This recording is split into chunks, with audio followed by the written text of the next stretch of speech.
नमस्कार, RGD classes YouTube channel पर आप सभी का स्वागत है। भाई जुड़ जाइएगा। आज हम पढ़ने वाले हैं कोशिका विज्ञान के बारे में। आज हम पढ़ेंगे साइटोलॉजी के बारे में, फुली डिटेल में समझेंगे। जो भी इसके बेसिक्स हैं उनको भी कंप्लीट करेंगे और यहाँ से जो सीधा का सीधा क्वेश्चन आपके एग्जाम्स में पूछे जाते हैं वो भी क्लियर हो जाएंगे।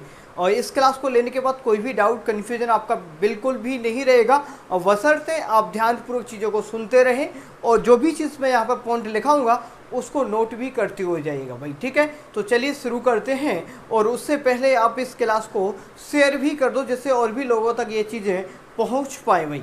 देखो, बेहतरीन तरीके से चीज़ों को पढ़ेंगे, बिल्कुल नए तरीके से पढ़ेंगे।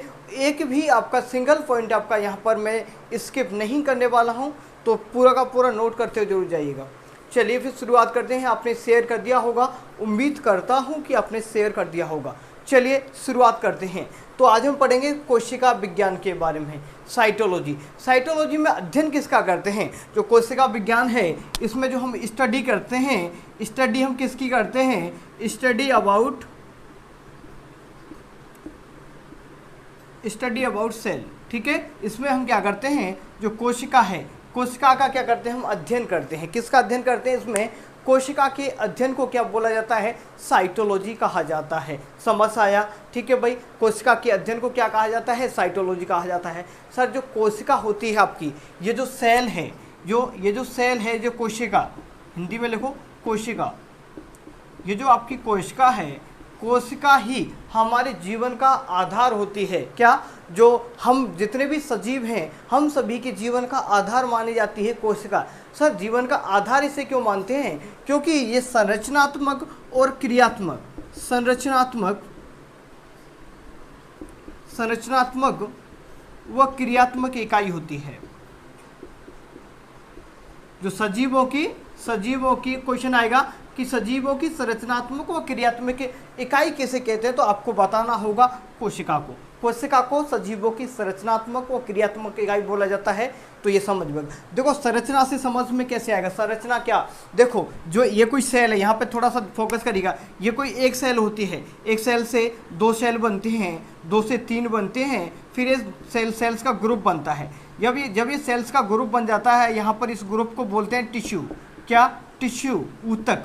ध्यान से सुनिएगा, ये कोई सेल है आपकी कोशिका। थोड़ा डिटेल में समझेंगे बेहतरीन तरीके से, आराम से। देखो, ये है कोई, हिंदी में पढ़े, हिंदी में भी पढ़ेंगे भाई, हिंदी में पढ़ेंगे। देखो, ज़्यादा हिंदी में पढ़ाएंगे, कोई दिक्कत नहीं है। देखो, ये कोई कोशिका है। कोशिका एक सिंगल कोशिका है। जब एक से अधिक कोशिका जब मिल जाती हैं, ग्रुप बना लेती हैं, तो ऊतक कहते हैं। इन्हें क्या कहते हैं भाई? ऊतक। लिखिएगा ऊतक। सर, ऊतक क्या होता है? ऊतक क्या है? कि समान कार्य को, ये जो कोशिकाओं का ग्रुप है, ये किसी एक समान कार्य को ये क्या करते हैं? संपन्न करते हैं। ठीक है भाई। अब आगे जाके ये जो सेल हैं, ये आगे जाके और विभाजित होती हैं, फिर इससे आगे बना लेते हैं ये ऑर्गन। क्या बना लेते हैं? ये कोई अंग बनाती। क्या बनाती हैं? ये ऑर्गन बनाती हैं। और जब छोटे छोटे ऑर्गन मिलेंगे तो ऑर्गन से बनता है आपका ऑर्गन सिस्टम। क्या बनता है? अंग तंत्र। क्या? अंग तंत्र बन जाता है आपका। क्या बनता है भाई? अंग तंत्र बनता है। और अंग तंत्र से आपकी क्या बनती है? बॉडी। क्या बनती है? बॉडी या शरीर बन जाता है भाई। ध्यान से सुनिएगा, मैंने कहा आज हम पढ़ेंगे कोशिका के बारे में, साइटोलॉजी के बारे में। साइटोलॉजी में हम किस चीज़ के बारे में पढ़ेंगे? कोशिका के बारे में। जो कोशिका होती है, जो कोशिका होती है हमारे शरीर की संरचनात्मक क्रियात्मक इकाई कैसे होती है, ये समझा रहा हूँ मैं आपको। जैसे ये कोशिका है, ये कोशिका मिली, ये कोशिका मिली, ये कोशिका मिली, यहाँ पर बॉडी। तो संरचना फ्रेम की किसने? कोशिका ने। और जो हमारे शरीर के अंदर जितनी भी क्रियाविधि हो रही हैं, जितनी भी क्रियाविधि हो रही हैं, तो वो वहाँ कहाँ से की जाती हैं भाई? आपकी सेल से ही की जाती हैं। ऊर्जा वगैरह फुली डिटेल में समझेंगे। सेल के बारे में 3-4 क्लास आगे आपकी रहेंगी भाई। ठीक है, तो यहाँ पर आपको समझ में आया होगा। थोड़ा सा समझ लीजिएगा कि कोशिका के अध्ययन को क्या बोलते हैं? साइटोलॉजी के नाम से जानते हैं। सजीवों की संरचनात्मक व क्रियात्मक इकाई, इंग्लिश में बोले तो structural and functional unit is called cytology. Right, समझ में आ गया होगा। सेल को बोलते हैं। तो अब थोड़ा सा इन पर जो सीधा का सीधा क्वेश्चन टपकते हैं, उन क्वेश्चनों पर हम सीधा मूव ऑन करते हैं। देखिएगा क्या क्या क्वेश्चन यहाँ से सीधे के सीधे आपके एग्जाम में पूछे जाते हैं, उनको आप देख लीजिएगा।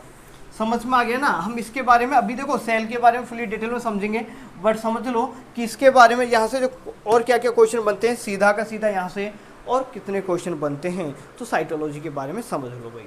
देखो जो आपकी साइटोलॉजी है इसके बारे में मैं यहाँ पर आपको पॉइंट्स बना के लिखा देता हूँ, जिससे आपको, वैसे मेरे ख्याल से ऐसे ही कर लेते हैं, यहीं पर लिखा देता हूँ आपको। देखो जनक पूछेगा आपसे, जनक हिंदी में लिखो आराम से, जो कोशिका विज्ञान है इसका जनक कौन है, तो आपको बताना होगा रॉबर्ट हुक। रॉबर्ट हुक नामक जो वैज्ञानिक हैं इनको क्या माना जाता है, जनक माना जाता है, रॉबर्ट हुक। आज भाई ये मार्कर गया काम से, इसमें इंक नहीं बची है, तो आज हम इससे काम चलाएंगे, ठीक है। तो रॉबर्ट हुक जी हैं, इन्होंने खोज किसकी भाई, देखो रॉबर्ट हुक साहब ने किसकी खोज की सर, मृत कोशिका की। मृत कोशिका की खोज किसने की, रॉबर्ट हुक ने। और रॉबर्ट हुक को ही कोशिका विज्ञान का जनक कहा जाता है, या father of cytology is called, किसको कहते हैं, रॉबर्ट हुक साहब को कहते हैं। समझ आया। तो पहला क्वेश्चन कि कोशिका विज्ञान का जनक किसे कहते हैं, रॉबर्ट हुक को, ठीक है भाई। दूसरा क्वेश्चन यहाँ पर पूछेगा आपसे, ऐसे के ऐसी छाप लिया करो। देखो आप लाइनें लिखोगे तो कुछ मतलब नहीं है, ज़्यादा से ज़्यादा अपने दिमाग में चीज़ों को कैप्चर किया करो और समझने की कोशिश किया करो। देखो भाई, तो कोशिका विज्ञान का जनक, सीधा क्वेश्चन बनता है कि कोशिका विज्ञान का जनक तो बताना है आपको रॉबर्ट हुक। ये जो शब्द दिया था, ये जो टर्म है, या ध्यान सुनिए, ये जो टर्म है कोशिका विज्ञान, ये साइटोलॉजी किसने दिया था, ये दिया था हर्टविंग। क्या नाम वैज्ञानिक का, हर्टविंग नाम का एक वैज्ञानिक था। हर्टविंग इंग्लिश में थोड़ा सा बेस्ट लगता है, हर्टविंग। हर्टविंग का जो नाम का जो वैज्ञानिक था, उसने ये टर्म दिया था साइटोलॉजी। तो पूछेगा कि जो साइटोलॉजी टर्म किसने दिया था, तो आपको बताना होगा हर्टविंग नामक वैज्ञानिक ने साइटोलॉजी टर्म दिया था। दूसरा क्वेश्चन और बनता है यहाँ से कि जो साइटोलॉजी है इसका आधुनिक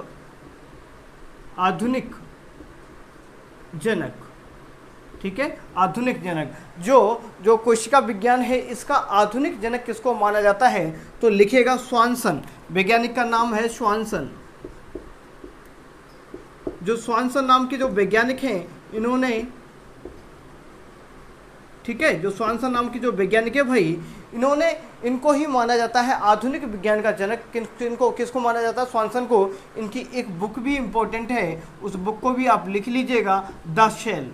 इनकी जो बुक है वो उसका नाम है द शेल। आगे फुली डिटेल में समझेंगे भाई, डिटेल में समझेंगे, थोड़ा सा चीज़ों को समझिएगा, ठीक है। स्वानसन नामक वैज्ञानिक की जो बुक है उसका नाम है द शेल। समझ आया, यहाँ तक आपको समझ आया होगा। नेक्स्ट क्वेश्चन यहाँ से और बढ़ जाता है कि भारतीय, क्या क्वेश्चन लिखे, क्या भारतीय कोशिका विज्ञान का जनक, भारतीय आधुनिक कोशिका विज्ञान, कोशिका विज्ञान का जनक, विज्ञान का जनक।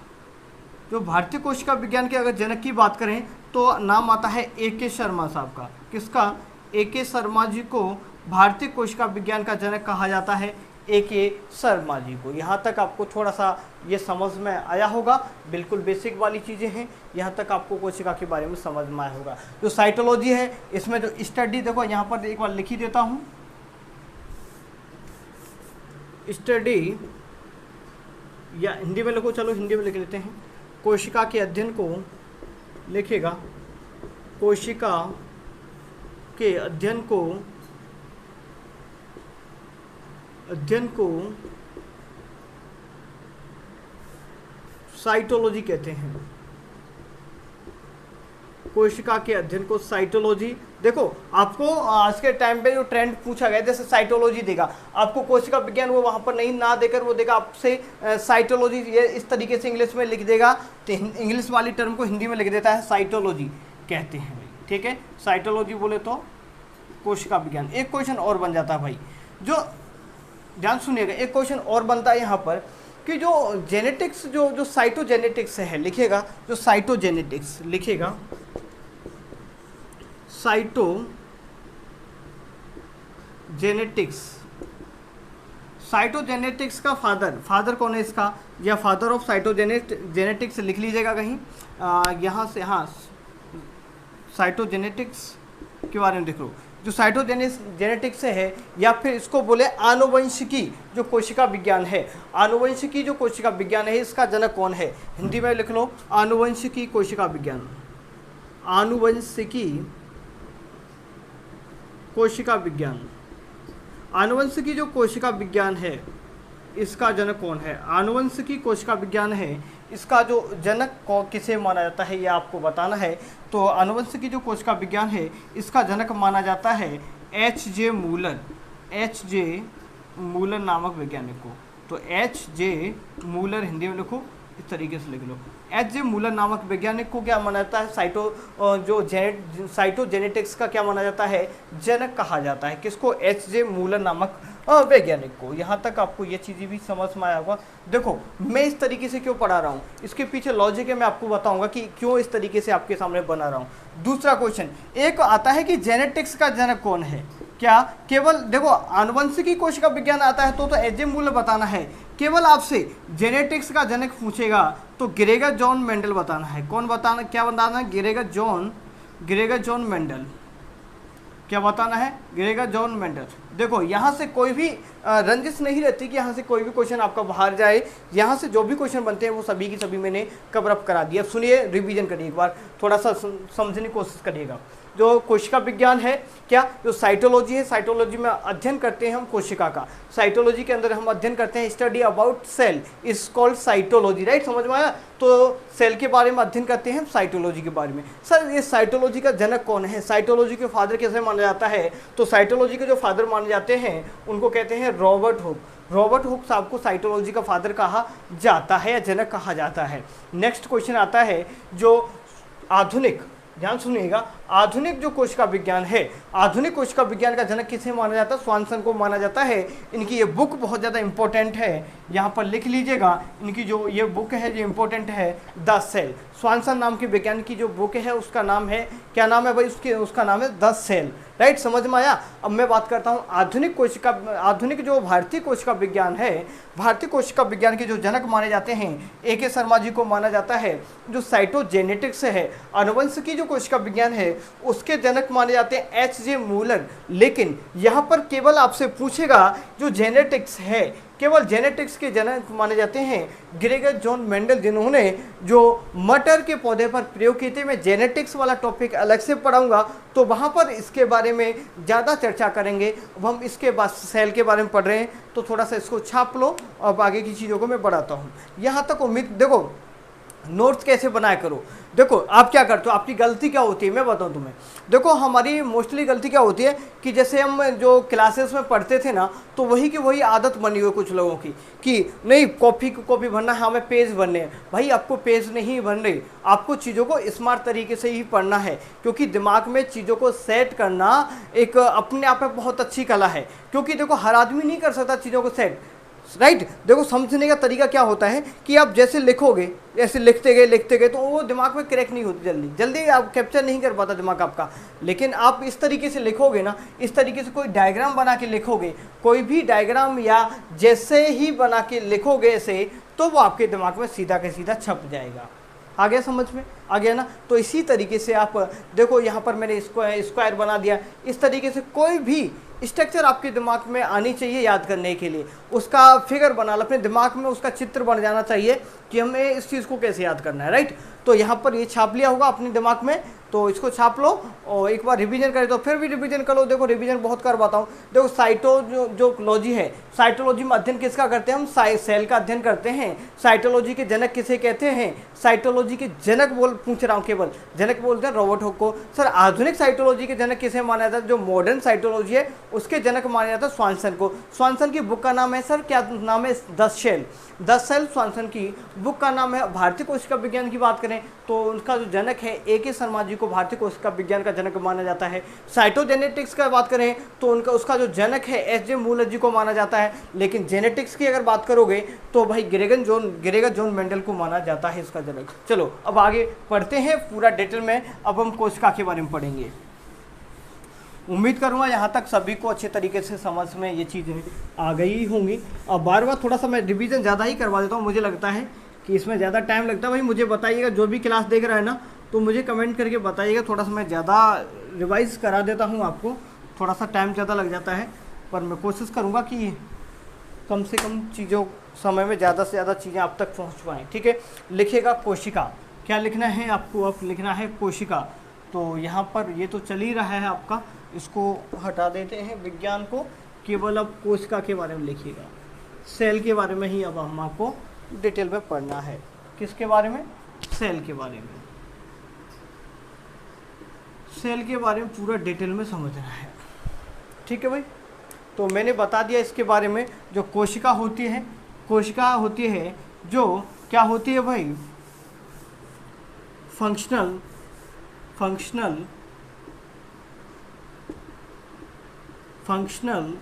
एंड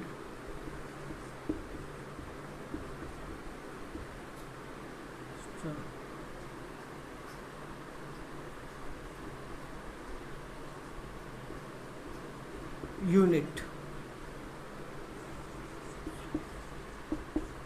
ठीक है। क्या? Functional and structural unit of life. जो कोशिका होती है सजीवों की क्रियात्मक और संरचनात्मक क्या होती है? इकाई माना जाता है। चलो हिंदी में लिखते हैं, मुझे लगता है हिंदी में लिखते हैं। देखो किसी को समझ में नहीं आ रहा, कोई दिक्कत नहीं, चलो हिंदी में लिख देते हैं। चलो ज़्यादातर हिंदी में लिखते हैं, मुझे पता है सभी भाई बंधु ज़्यादातर हिंदी वाले हैं। देखो तो लिखिएगा, क्या लिखेंगे भाई? सजीवों की कोशिका को लिखिएगा, कोशिका को पॉइंट बनाते लिख लिया। कोशिका को सजीवों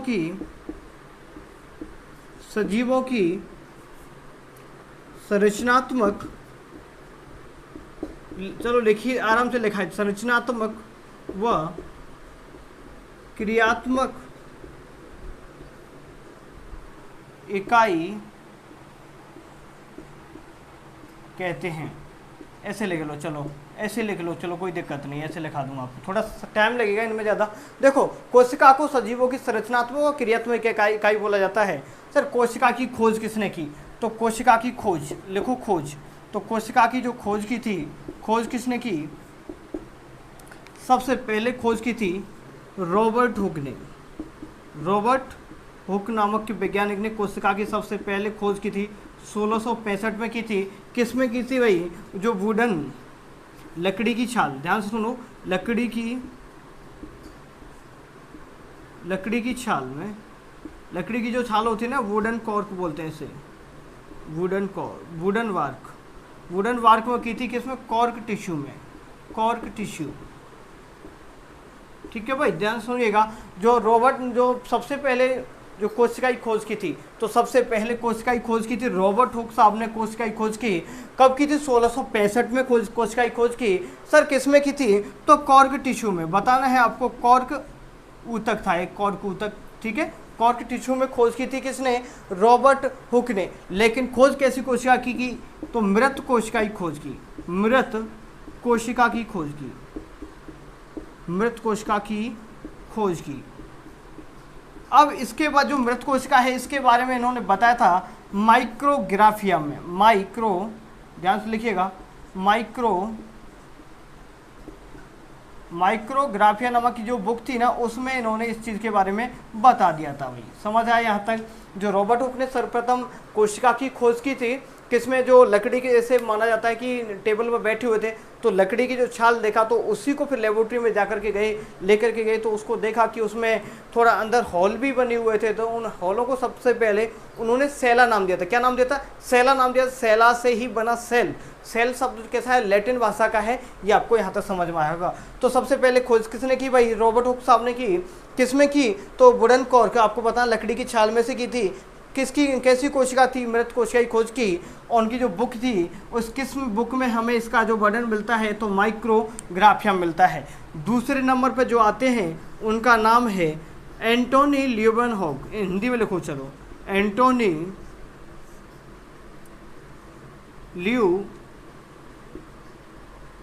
ल्यूवेनहॉक। एंटोनी ल्यूवेनहॉक साहब आते हैं, कब आते हैं? ये 1674 में आते हैं। 1674 में एंटोनी वॉन ल्यूवेनहॉक साहब आते हैं। और ये क्या करते हैं भाई? इन्होंने ये करते हैं जीवित कोशिका की खोज,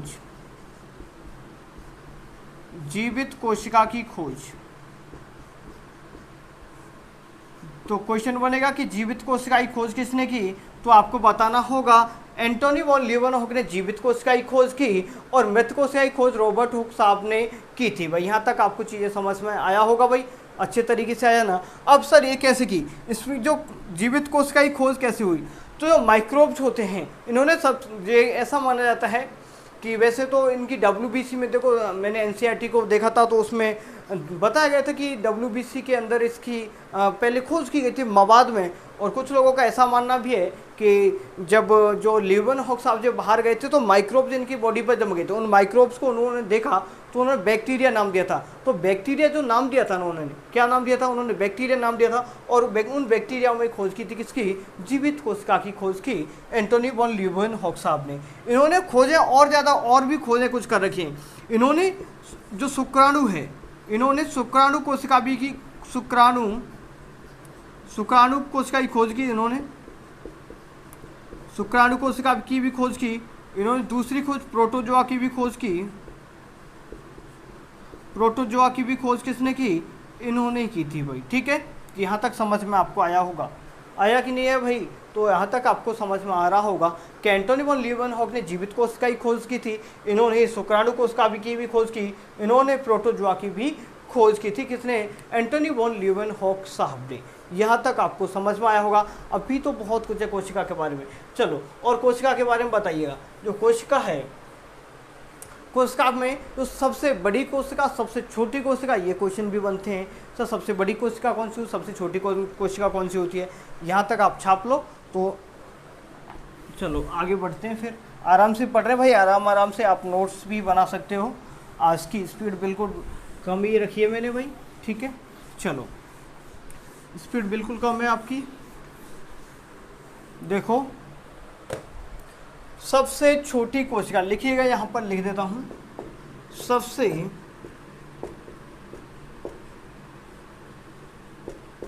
छोटी कोशिका, सबसे छोटी कोशिका बताइए भाई, सबसे छोटी कोशिका कौन सी है।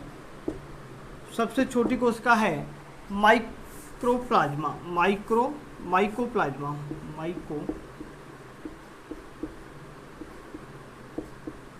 माइकोप्लाज्मा लेडलेवाइले, माइकोप्लाज्मा याद कर लो बस, इतना ही बहुत है। चलो आपको, हाँ, सबसे छोटी कोशिका की बात करें तो सबसे छोटी कोशिका होती है माइकोप्लाज्मा। कौन सी होती है सबसे छोटी कोशिका, सबसे छोटी कोशिका माइकोप्लाज्मा होती है। सर जो माइकोप्लाज्मा है इसको कुछ उपनामों से भी जानते हैं, इसी को कहा जाता है जोकर ऑफ एनिमल किंगडम,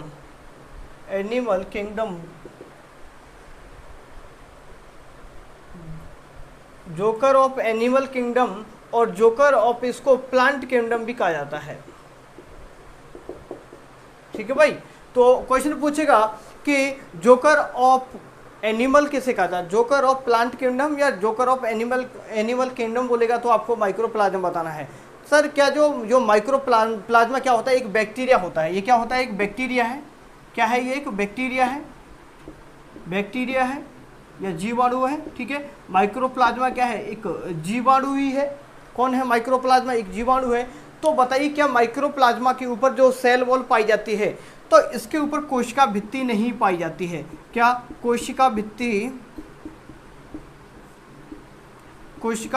नहीं पाई जाती है, क्या कोशिका भित्ति नहीं पाई जाती है। लिखिएगा जो माइकोप्लाज्मा है इसमें क्या नहीं पाई जाती, कोशिका भित्ति बिल्कुल नहीं पाई जाती है। और कुछ बैक्टीरियाज होते हैं जिनमें कोशिका भित्ति पाई जाती है, तो मैं आगे बताने वाला हूँ। जिनमें जो कोशिका भित्ति होती है पेप्टिडोग्लाइकॉन की बनी हुई होती है।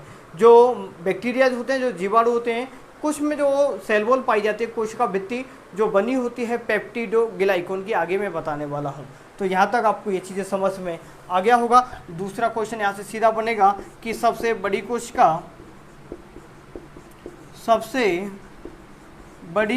बताओ भाई, सबसे बड़ी कोशिका।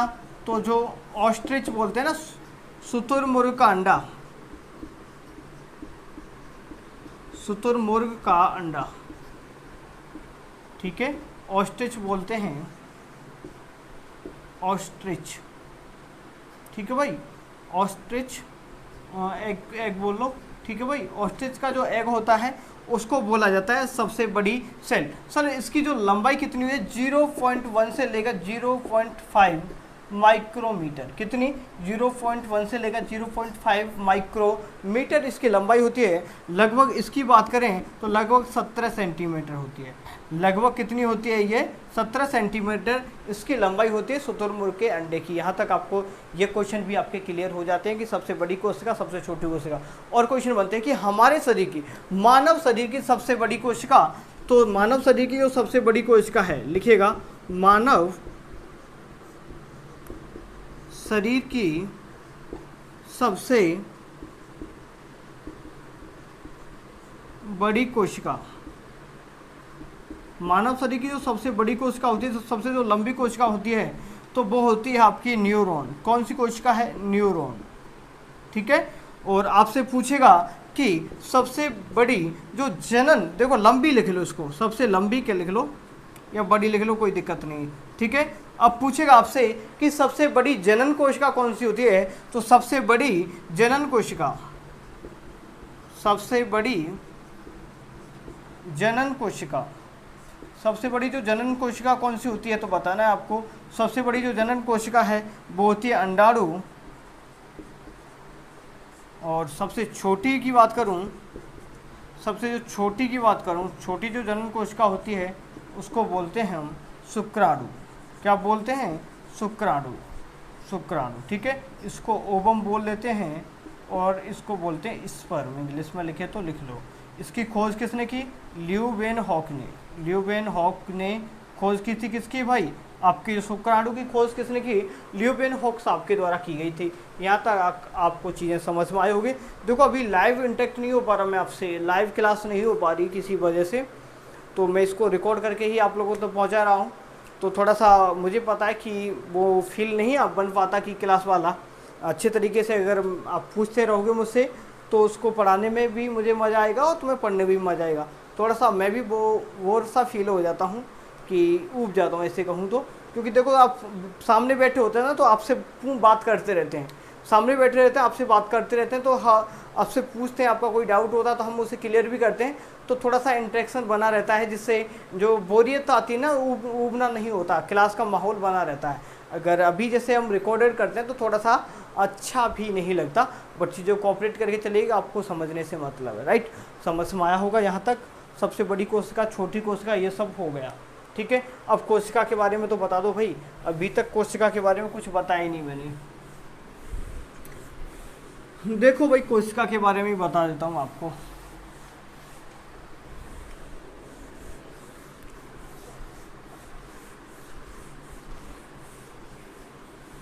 कैसी होती है कोशिका, दिखाएं क्या? देखो मैं बना ही देता हूँ यहाँ पर। जो कोशिकाएं होती हैं दो प्रकार की होती हैं। कितने प्रकार की? दो प्रकार की आपकी कोशिका होती है। एक जब सर्वप्रथम देखा गया, एक यूकैरियोटिक सेल होती है, एक प्रोकैरियोटिक। और जैसे बात करें तो मानव में दो प्रकार की कोशिका, एक पादप कोशिका और एक जंतु कोशिका। कितनी प्रकार की कोशिका होती हैं? एक पादप प्लांट्स में होती है, जैसे क्या बोलते हैं, पादप कोशिका, और जंतु कोशिका, दो सेल होती हैं। तो लगभग सेम ही चीज़ें होती हैं पादप कोशिका और जंतु कोशिका में, लेकिन कुछ चीज़ें अलग होती हैं, जैसे सेल वॉल हुआ और जो लवक है वो हुआ, लाइसोसोम हुआ। तो कुछ सेल जो पादप कोशिका में पाया जाता है लेकिन जंतु कोशिका में नहीं पाया जाता। उन सभी डिफरेंस को हम अभी अच्छे तरीके से समझने वाले हैं। तो पूरा का पूरा फोकस बनाना है अपनी क्लास पर, यहाँ पर समझने की कोशिश आपको करना है, तो चीज़ें समझ में आएगी। तो सबसे पहले मैं आपको एक कोशिका बनाता हूँ जिसमें कुछ चीज़ों को हम रखेंगे और वहीं से चीज़ों को आगे बढ़ाएंगे। देखो भाई, ये कोई सेल है आपकी, ये कोई सेल है और इसके ऊपर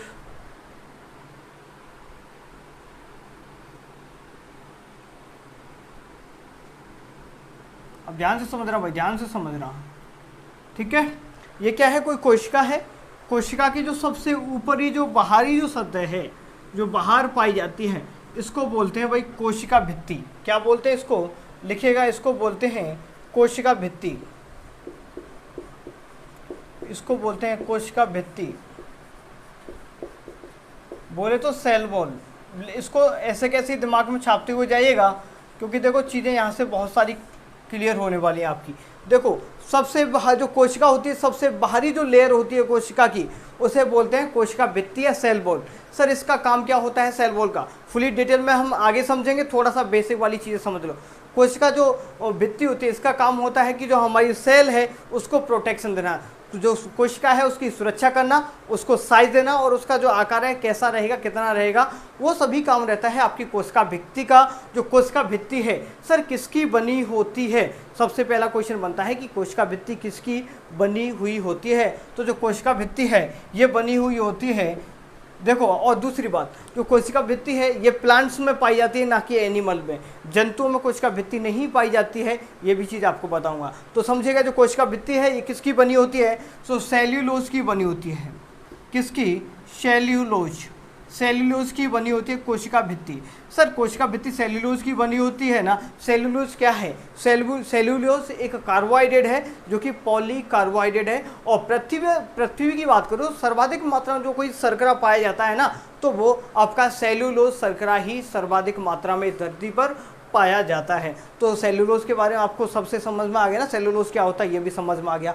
तो कोशिका भित्ति सबसे बाहरी भाग होता है जो कि सुरक्षा देने का काम करता है और कोशिका को आकार देने का भी ये काम करता है कोशिका भित्ति, जो कि सेल्यूलोज की बनी होती है। सेल्यूलोज क्या है, एक पॉलीकार्बोहाइड्रेट होता है। चलो आगे की बात करें, इसके अंदर वाली जो लेयर होती है ये वाली, इसको बोलते हैं कोशिका झिल्ली, इसको बोलते हैं कोशिका झिल्ली। दूसरी वाली लेयर को कहते हैं सेल मेम्ब्रेन, सेल, जो दूसरी वाली लेयर है उसको क्या बोलते हैं, दूसरी वाली जो अंदर वाली लेयर है इसको सेल मेम्ब्रेन कहते हैं। ये प्रोटीन लिपिड्स की बनी हुई होती है, ठीक है भाई। तो इसमें और क्या क्या चीज़ें होती हैं, अब ये क्या काम करती है, जो सेल मेम्ब्रेन होती है ये हमारे शरीर के अंदर जो अणु जाते हैं ना, जो आदान प्रदान अणुओं का करता है, ये अर्धपारगम्य झिल्ली होती है। जो आपकी कोशिका जो झिल्ली है ये अर्धपारगम्य होती है, इसके द्वारा अणुओं का आवागमन होता है सेल के अंदर, कौन आएगा कौन जाएगा, ये पंपिंग के द्वारा बहुत सारी प्रोसीजर होती है। लेकिन आपको समझना इतना ही महत्वपूर्ण है कि कोशिका के अंदर जो आदान प्रदान होता है ना पदार्थों का, वो किसके माध्यम से होता है, तो कोशिका भित्ति के माध्यम से होता है। ये भी आपको पॉइंट समझ में आया। तो पहला कोशिका भित्ति, इनके बारे में डिटेल में बाद में पढ़ेंगे भाई, फुली डिटेल में इतना पढ़ाऊंगा कि आप बोर हो जाओगे, इतना बेहतरीन तरीके से पढ़ेंगे। पहला पॉइंट कोशिका भित्ति, उसके अंदर जाएंगे तो कोशिका झिल्ली। और क्या होता है, तो यहाँ पर अंदर यहाँ पर ये होता है आपका न्यूक्लियस। क्या होता है, ये होता है आपका केंद्रक। क्या होता है ये होता है आपका केंद्रक। केंद्रक बोले तो न्यूक्लियस, ये क्या होता है, न्यूक्लियस होता है आपका केंद्रक।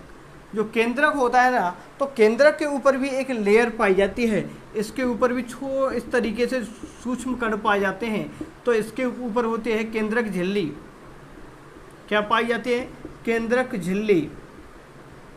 अब इसके अंदर क्या पाया जाता है सर, इसके अंदर पाए जाते हैं इस तरीके से क्रोमेटिन। इसके अंदर क्या पाए जाते हैं, क्रोमेटिन। इसके अंदर पाए जाते हैं क्रोमेटिन। क्रोमेटिन से ही आगे बनते हैं गुणसूत्र। क्या बनते हैं, क्रोमेटिन से आगे गुणसूत्र बनते हैं। पूरा डिटेल में समझेंगे, समझते हुए चलिएगा। सबसे पहले कोशिका के बाहर होते कोशिका भित्ति, लेकिन पादप कोशिका में होती है, जंतु कोशिका में कोशिका भित्ति नहीं होती है। ये जो कोशिका झिल्ली है ये दोनों कोशिकाओं में पाई जाती है, पादप कोशिका जंतु कोशिका दोनों में पाई जाती है। जो कि कोशिका के अंदर जो पदार्थों का आवागमन होता है वो किसके द्वारा होता है, कोशिका झिल्ली के द्वारा होता है, जिसे प्लाज्मा मेम्ब्रेन भी बोलते हैं। इसको कोशिका कला के नाम से भी जाना जाते हैं, इसको प्लाज्मोलेमा भी कहते हैं। किसको, आपकी कोशिका झिल्ली को बहुत सारे नामों से जाना जाता है, अभी लिखा दूंगा बाद में, समझ आया। अब बात करते हैं आगे। यहाँ पर कुछ इस तरीके से एक स्ट्रक्चर और होती है, ठीक है भाई। तो इस तरीके से ये होती है, इसको बोलते हैं अंतः प्रद्रवी जालिका, ER बोलते हैं इसको इंग्लिश में। इंग्लिश में लिख लो, एंडोप्लाज्मिक रेटिकुलम। एंडोप्लाज्मिक रेटिकुलम इसको बोलते हैं ER, शॉर्ट फॉर्म में इसको ER बोलते हैं। क्या, शॉर्ट फॉर्म में ER बोलते हैं। इसके ऊपर राइबोसोम्स पाए जाते हैं। इसके ऊपर क्या पाए जाते हैं, इसके ऊपर इस तरीके से जो बिंदुनुमा इस तरीके से ये पाए जाते हैं, इनको बोलते हैं राइबोसोम। इसको क्या बोलते हैं, राइबोसोम लिखिएगा, राइबोसोम या राइबोसोम बोलते हैं, ठीक है। इसके ऊपर पाए जाते हैं राइबोसोम से, इनके ऊपर पाए जाते हैं। जो इनको हिंदी में लिखो अंतः प्रद्रव्यी अंतः प्रद्रव्यी जालिका। जो अंतः प्रद्रव्यी जालिका है दोहरी झिल्ली युक्त होती है, अंतः प्रद्रव्यी जालिका दोहरी झिल्ली युक्त होती है और इस पर क्या पाए जाते हैं, इस पर प्रोटीन्स पाए जाते हैं। ये दो प्रकार की होती हैं, एक खुरदरी खुरदरी, ठीक है, जिसे रफ बोलते हैं, रफ एंडोप्लाज्मिक रेटिकुलम और आपकी स्मूथ एंडोप्लाज्मिक रेटिकुलम पाई जाती है, दो प्रकार की पाई जाती है। यहाँ तक समझ में आया? तो कोशिका के सभी कोशिकांगों के बारे में मैं समझा रहा हूँ आपको, तो समझिएगा। यहाँ पर हेडिंग लेकर तो लिख लो कोशिकांग, ठीक है, ठीक है, कोशिकांग लिख लो। हाँ, समझ में आ रहा है ना? देखो यहाँ तक आपको समझ में आया, आगे देखिएगा। आगे और क्या होता है सर इसमें? एक होता है यहाँ पर देखिएगा, इस तरीके से कुछ स्ट्रक्चर होती है। ये क्या होती है? ये इस तरीके से इसमें एक लेयर भी होती है कॉर्नर पे, तो ये इस तरीके से यूँ होती है, ठीक है। इसको बोलते हैं माइटोकॉन्ड्रिया। इसको क्या बोलते हैं? माइटोकॉन्ड्रिया।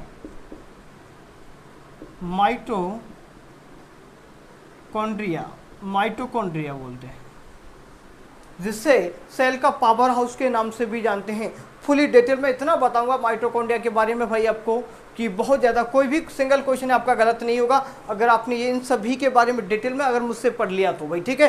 तो इसके अंदर इस तरीके से होती है, माइटोकॉन्ड्रिया भी होते हैं। ये कोशिका के अंग भीतर की बात चल रही है भाई, कोशिका को ऐसे नहीं देख सकते। हमारी इसमें छोटी सी यहाँ पर कट जाता ना, इसमें भी हजारों की तादाद में सेल्स होती है भाई, ठीक है। आगे बढ़िएगा, आगे बढ़ते हैं। तो यहाँ पर एक इस तरीके से ये होता है आपका यूं, ये होता है रिक्तिका, इसको बोलते हैं रिक्तिका, ठीक है। आगे लिखिएगा यहाँ पर इस तरीके से होते हैं, ये होते हैं गोल्गी बॉडी होती है। वैसे इसको गोल्जी बॉडी बोलते हैं आप, ठीक है, गोल्जी काय बोलते हैं, लेकिन ये होती गोल्गी, देखो इसको लिखते ऐसे हैं, गोल्गी बॉडी लिखते हैं इनको, क्या लिखते हैं? गोल्गी बॉडी, ठीक है। तो जो गोल्गी बॉडी और उसके बाद ऐसी थैलीनुमा संरचना में ये जब टूटते हैं, जब गोल्गी बॉडी टूटेंगे तो आपका ये बनता है लाइसोसोम। क्या बनता है? ये बनता है लाइसोसोम। इसको बोलते हैं लाइसोसोम। इसे कोशिका की कोशिका की जो आत्महत्या कर देना, इसको आत्मघाती थैली के नाम से जाना जाता है। कोशिका की आत्मघाती जो थैली है, इसको लाइसोसोम को ही कहा जाता है। इसमें हाइड्रोलिटिकल जो एसिड पाए जाते हैं, जिनका pH 4 से 5 होता है, वही ज़्यादा एक्टिवेट हो जाते हैं। मैं आगे पूरा डिटेल में समझाऊंगा, इनके बारे में अभी नहीं समझेंगे। यहाँ तक आपको ये हो गया लाइसोसोम। और इसमें क्या होते हैं? और यहाँ पर इसमें पाए जाते हैं लवक। इसमें क्या पाए जाते हैं? लवक। और इसमें क्या पाए जाते हैं? लवक पाए जाते हैं, ठीक है भाई। और क्या रहा अभी आगे? तो कोशिका के बारे में केंद्रक हो गया, आपका गोल्जी बॉडी हो गया, माइटोकॉन्ड्रिया हो गया, लवक हो गया। और एक होता है, यहाँ देखिएगा, यहाँ पर एक इस तरीके से सेंट्रोसोम, इसको बोलते हैं सेंट्रोसोम। सेंट्रोसोम लिखिएगा, इसमें सेंट्रोसोम होते हैं, ठीक है भाई, सेंट्रोसोम लिखिएगा। ये सभी कोशिकांग हैं, सेंट्रोसोम लिख लीजिएगा। सेंट्रोसोम लिख लिया आपने, लवक लिख लिया, क्लोरोप्लास्ट भी लिख दिया। और कुछ पार्ट बचा तो नहीं, एक बार मैं चेक कर लेता हूँ कि कुछ पार्ट में से बाकी तो नहीं।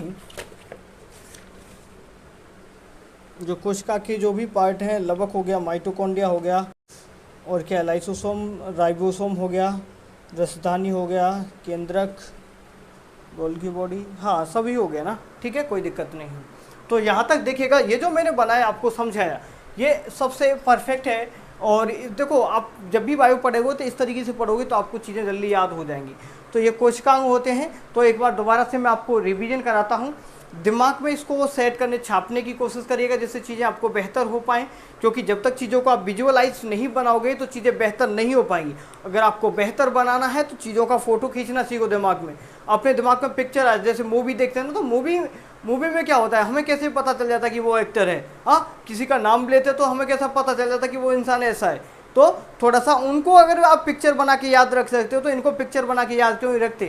क्योंकि इनको भूलोगे नहीं।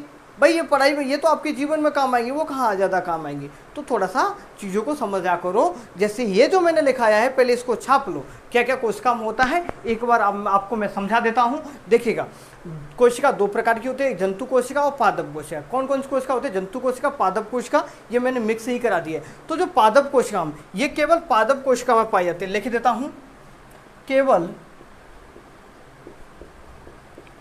पादप कोशिका में पाई जाती है, पादप कोशिका में पाई जाती है। समझ में आया?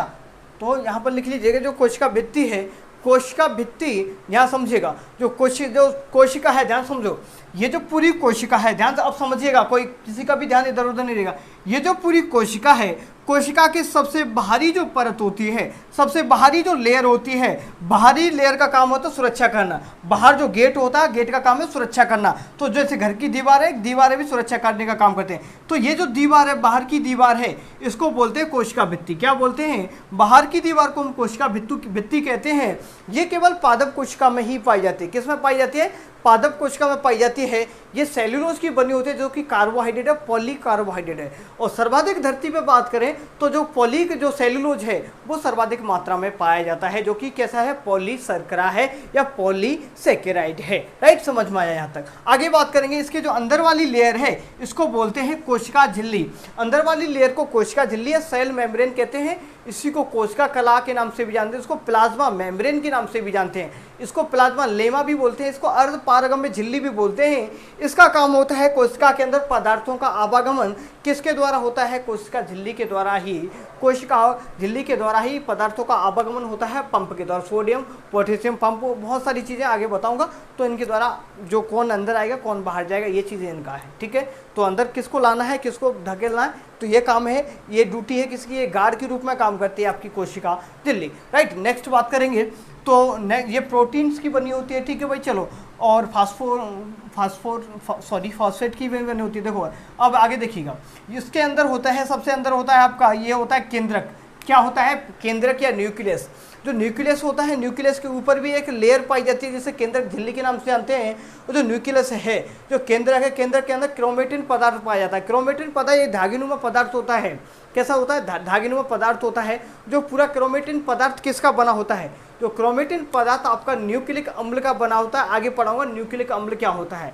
न्यूक्लिक अम्ल के बारे में पूरा डिटेल में समझेंगे। न्यूक्लिक अम्ल बना होता है डीएनए और आरएनए से, उसके बारे में भी हम फुली डिटेल में समझेंगे। ठीक है, तो यहाँ पर सेंटर में क्या होते हैं? आपके गुणसूत्र पाए जाते हैं, या क्रोमेटिन या डीएनए आरएनए भी यहाँ पर पाए जाते हैं। नेक्स्ट बात करते हैं, यहाँ पर ये होते हैं माइटोकॉन्ड्रिया, जिससे सेल का पावर हाउस के नाम से जानते हैं। ठीक है भाई, तो ये माइटोकॉन्ड्रिया होगा। उसके बाद हमने सेंट्रोसोम यहाँ पर पाया जाता है। एक होता है आपके सामने लवक, और ये यहाँ पर जो इसके जो सेंटर है, जो न्यूक्लियस है, न्यूक्लियस के आगे की ओर इस तरीके से पाई जाती है। इसे एंडोप्लाज्मिक रेटिकुलम के नाम से जानते हैं, जिसका काम क्या होता है? इस पर जो छोटे छोटे राइबोसोम पाए जाते हैं, और राइबोसोम से हमें क्या होता है? प्रोटीन सिंथेसिस होती है। प्रोटीन किससे बनती है? राइबोसोम्स होते हैं जो कि बनाते हैं। नेक्स्ट बात करते हैं गोल्जी बॉडी। गोल्जी बॉडी होती है, जो देखो कैमिलो गोल्जी ने इसकी खोज की थी। आगे बात करेंगे फुली डिटेल में। तो जो गोल्जी बॉडी भी होती है, गोल्जी बॉडी की ये ब्रेकडाउन होती है। गोल्जी बॉडी तो बनता है आपका लाइसोसोम। लाइसोसोम में हाइड्रोलाइटिकल जो एसिड्स पाए जाते हैं, जो कोशिका को ही पचा जाते हैं। इसे आत्मघाती थैली के नाम से भी लाइसोसोम को जानते हैं, और भी चीज़ें समझेंगे। और क्या होता है इसमें? ये लाइसोसोम हो गया, इसमें रिक्तका पाई जाती है। रिक्तका को पॉकेट ऑफ सेल के नाम से भी जाना जाता है, क्योंकि ये अपने पहले से ही ग्लूकोज, वाटर वगैरह, ये पहले से कार्बोहाइड्रेट को स्टोर करके रखती है। क्योंकि ये जो प्लांट्स होते हैं, प्लांट्स में ज़्यादा डेवलप होते हैं, ज़्यादा बड़ी होती है। और बड़ा छोटा कौन क्या होता है, मैं आपको बाद में अभी समझाने वाला हूँ। ठीक है, तो एक बार इसको छाप लो। उम्मीद करूँगा आपको समझ में आ रहा होगा। ठीक है भाई, चलो छापिए इसको।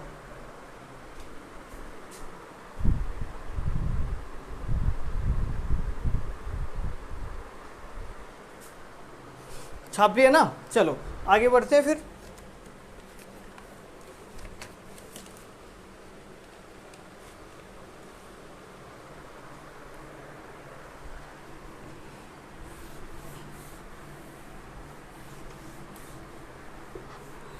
अब लिखिएगा आप, जो कोशिका है, कोशिका को जो बता दिया मैंने, ये कोशिका को हम दो तरीके से इनका डेवलपमेंट हुआ, तो दो तरीके की जो कोशिकाएं होती हैं, एक तो पादप को जो जंतु कोशिका तो हो ही गई, लेकिन इनमें अगर हम इनको बांटें इनके विकास के आधार पर, पहले जो कोशिका पाई गई थी उनके डेवलपमेंट के आधार पर मैं बात करूं तो यहाँ पर कोशिका दो प्रकार की होती हैं, जो सेल है दो प्रकार की होती हैं। जो कोशिका कितनी प्रकार की होती है? दो प्रकार की होती है।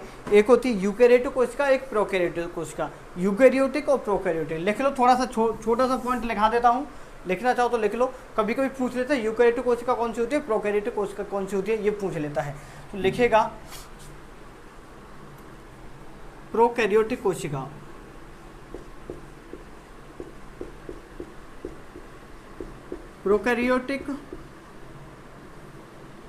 प्रोकैरियोटिक कोशिका, और इधर लिखेंगे आप यूकैरियोटिक कोशिका। अरे ये इंक भी खत्म हो गया भाई, एक मिनट रुको। अच्छा चलेगा क्या? यूके चल रहा है यूकैरियोटिक लिखो, प्रोकैरियोटिक और यूकैरियोटिक कोशिका लिखो आप। प्रोकैरियोटिक और यूकैरियोटिक कोशिका लिखो ऐसे कैसे? प्रोकैरियोटिक, प्रोमिस पहले, प्रो का मतलब पहले, जो सबसे पहले जो डेवलपमेंट हुआ था तो प्रोकैरियोटिक कोशिकाएं थी जो पहले पाई गई थी। तो प्रोकैरियोटिक कोशिकाओं में क्या था कि जो न्यूक्लियस पाया जाता है, ध्यान सुन लिखिएगा, इनमें पॉइंट लिखना शुरू करते हैं। इनमें जो केंद्रक है, इनमें केंद्रक अविकसित, इनमें अविकसित केंद्रक, ठीक है, अविकसित केंद्रक पाया जाता, ठीक है। इनमें जो आपकी जो प्रोकैरियोटिक कोशिका होती है इनमें केंद्रक पाया जाता है, लेकिन अविकसित। केंद्रक कैसा होता है? अविकसित होता है। और इसमें जो आनुवंशिक पदार्थ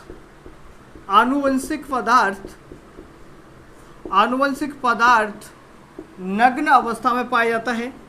आनुवंशिक पदार्थ लिखिएगा, नग्न अवस्था में पाया जाता है। आनुवंशिक पदार्थ कैसी अवस्था में पाया जाता है? नग्न अवस्था में पाया जाता है, ठीक है भाई। और क्या होता है, जो प्रोकैरियोटिक कोशिका ये पहले डेवलप्ड हो गई, ठीक है। तो इनमें बात करूं, जो प्रोकैरियोटिक कोशिका हैं इनमें जो राइबोसोम है, जो राइबोसोम बोलो या जोम बोलो, अरे एक मिनट, राइबोसोम, इसमें जो 70S प्रकार का इनमें राइबोसोम पाया जाता है। इनके उदाहरण भी देखो, उदाहरण डायरेक्ट आपसे पूछेगा कि कौन कौन से इसके उदाहरण होते हैं। तो इसमें आते हैं बैक्टीरिया, इनमें क्या आते हैं आपके बैक्टीरिया में जैसे बात करें तो जो माइकोप्लाज्मा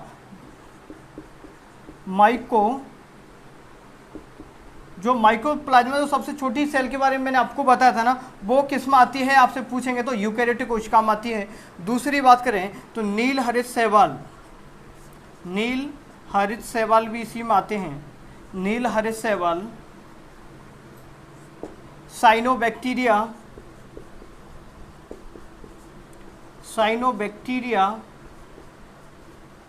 ये इन्हीं में पाए जाते हैं। और इनमें जब स्टार्टिंग में पाया गया था तो इनमें एक गुणसूत्र भी पाया गया था, इनमें एक गुणसूत्र पाया जाता है, ठीक है। इनमें क्या होता है, एक गुणसूत्र पाया जाता है। ध्यान समझो, जो यूकैरियोटिक कोशिका थी, जैसे मैंने अभी आपको अंदर बताया था, केंद्रक में जो न्यूक्लिक जो एसिड होता है, जो न्यूक्लिक एसिड होता है, उसमें जो आनुवंशिक पदार्थ होता है आपका डीएनए और आरएनए, तो डीएनए और जो आरएनए है वो ढका हुआ रहता है, वो लेकिन ढका हुआ नहीं पाया गया, वो नग्न अवस्था में पाया गया, ठीक है भाई। तो नग्न अवस्था में पाया गया। जो केंद्रक था वो भी डेवलप्ड नहीं था, पहले एक गुणसूत्र पाया जाता था। और उनमें जो राइबोसोम 70S प्रकार का राइबोसोम पाया गया। कौन सा राइबोसोम? तो 70S क्या है, यहाँ पर एक इकाई है, ठीक है, सेडिमेंट्री बोलते हैं इसको, सेडिमेंट्री, ठीक है। तो यहाँ पर एक इकाई है राइबोसोम को जो काउंट करने की। ये जो बैक्टीरिया, माइक्रोप्लाज्मा, नील हरित शैवाल और साइनोबैक्टीरिया, ये होते हैं आपके इसके उदाहरण। यूकैरियोटिक कोशिका, यूकैरियोटिक कोशिका के बारे में लिखिएगा, विकसित केंद्रक लिखिएगा, इसमें विकसित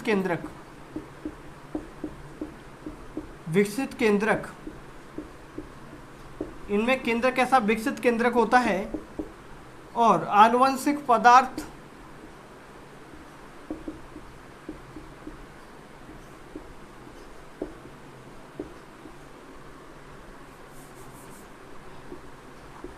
आवृत, ठीक है, जिस पर आवरण पाया गया।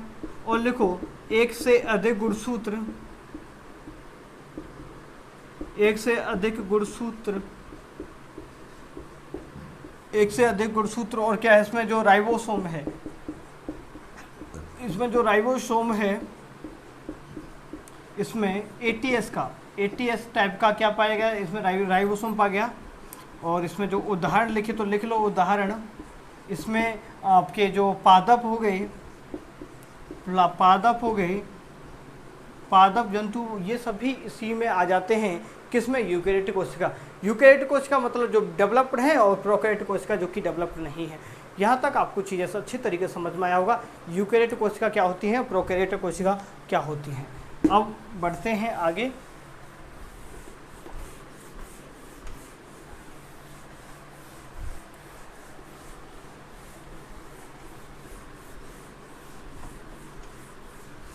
देखिए भाई, अब लिखेंगे हम कोशिका, जो कोशिका के जो अंग मैंने अभी आपको डिटेल में बताए थे ना, जो कोशिका के अंग बताए थे ना पूरे, तो अब का जो हेडिंग रहेगा आपका ये रहेगा कोशिकांग। क्या? कोशिकांग, या बोले तो कोशिका के भाग, कोशिका के कितने भाग होते हैं ये सभी आज हम पढ़ने वाले हैं। और कौन से भाग होते हैं पूरा डिटेल में समझेंगे। इसकी खोज किसने की थी, इसका काम क्या था, इसका उपनाम क्या है, ठीक है भाई। इस तरह की जो भी क्वेश्चन यहाँ से पूछे जाते हैं, कोशिका झिल्ली से, कोशिका भित्ति से, केंद्रक से, माइटोकॉन्ड्रिया, लाइसोसोम, गोल्गी बॉडी, हरित लवक, तारकाय, इनसे सभी से जो क्वेश्चंस बनेंगे वो सभी मैं आपको नेक्स्ट क्लास में, कल की क्लास, नेक्स्ट मतलब कल भी क्लास होगी आपकी, रोजाना एक क्लास आपको मैं बायो की क्लास देने की कोशिश करूंगा। तो उम्मीद करूंगा आपको ये चीज़ें समझ में आया होगा। समझ में आया हो तो क्लास को शेयर करिएगा, एक बार कमेंट करके मुझे ज़रूर बताइएगा क्लास कैसी लगी आपको। और लाइव करने में जुड़ा हुआ हूँ, कुछ कोशिशें कर रहा हूँ कि आपकी क्लास लाइव हो पाए, ठीक है भाई। तो आगे चीज़ों को बेहतर बनाएंगे, थोड़ा सा सपोर्ट करिएगा, चीज़ों को बेहतर ही बनाएंगे और आगे संघर्ष जारी रहेगा अपना भी और आपका भी। घर में रहिए, स्वस्थ रहिए, व्यस्त रहिए, मस्त रहिए और अपने घर वालों का और अपना ख्याल रखिएगा। Thank you.